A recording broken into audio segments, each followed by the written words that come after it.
Channel. வணக்கம், நான் உங்கள் சித்ரா. இன்றைக்கி நம்ம சேனலில் மீன் குழம்பு ரொம்ப சுவையாக எப்படி செய்கிறதுன்னு பார்க்கலாம். அதுக்கு தேவையான பொருட்கள். இந்த குழம்புக்கு வீட்டிலையே ஃப்ரெஷ்ஷாக மசாலா அரைச்சி தான் செய்ய போகிறோம். அப்படி செய்கிறதுனால மீன் குழம்பு இன்னுமே ரொம்ப சுவையாக இருக்கும். வாங்க இப்போ எப்படி செய்கிறதுன்னு பார்க்கலாம். நான் 1/2 கிலோ ஹேடாக்னு ஒரு வகையான மீன் எடுத்து வச்சுருக்கேன். உங்களுக்கு எந்த மீன் கிடைக்குதோ அதை வச்சு செஞ்சுக்கோங்க. ஒரு பெரிய லெமன் சைஸ் புளி எடுத்து 1/2 மணி நேரம் நல்லா ஊற வச்சு எடுத்துக்கலாம். இப்போ மசாலா செய்ய ஆரம்பிச்சிடலாம்.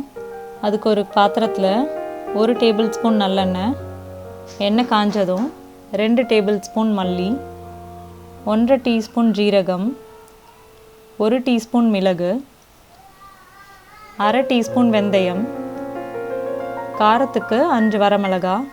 காரம் உங்களோட காரத்துக்கு ஏற்ற மாதிரி கூட்டவோ குறைக்கவோ செஞ்சுக்கோங்க. இது எல்லாத்தையும் சேர்த்து 2 நிமிஷம் மட்டும் மிதமான தீயில் வறுத்து எடுத்துக்கலாம். இப்போ இது நல்லா வறுபட்டுருச்சு. இதை மிக்சிக்கு மாற்றிட்டு சூடு ஆறுனதும் நல்லா அரைச்சிக்கலாம்.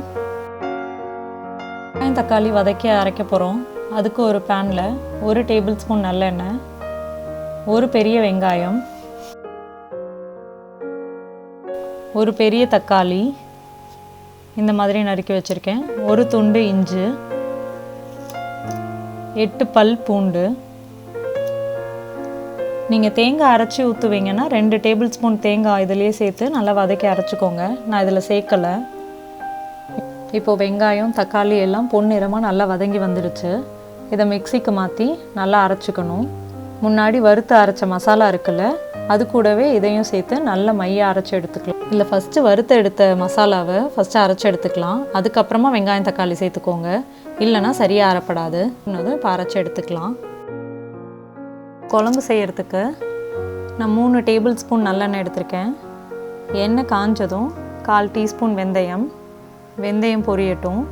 1 மீடியம் சைஸ் வெங்காயம் நல்ல பொடிசாக இப்படி நறுக்கி வச்சுருக்கேன். 1 பச்சை மிளகாய் நீளமாக கீறி வச்சுருக்கேன், அதையும் சேர்த்துக்கலாம். கொஞ்சம் இது கூடவே கருவேப்பிலை, 3 பல் பூண்டு இப்படி சின்ன சின்னதாக கட் பண்ணி எடுத்திருக்கேன். நம்ம மசாலா அரைக்கிறப்போவே ஒரு 8 பல் பூண்டு சேர்த்து தான் அரைச்சிருக்கோம். அது இல்லாமல் இந்த 3 பல் பூண்டு இப்படி சேர்த்தா சாப்பிட்றப்ப இன்னுமே சூப்பராக இருக்கும். இது எல்லாம் நல்லா வதங்கியதும் ஒரு 1/4 டீஸ்பூன் மஞ்சத்தூள் போட்டுக்கிறேன்.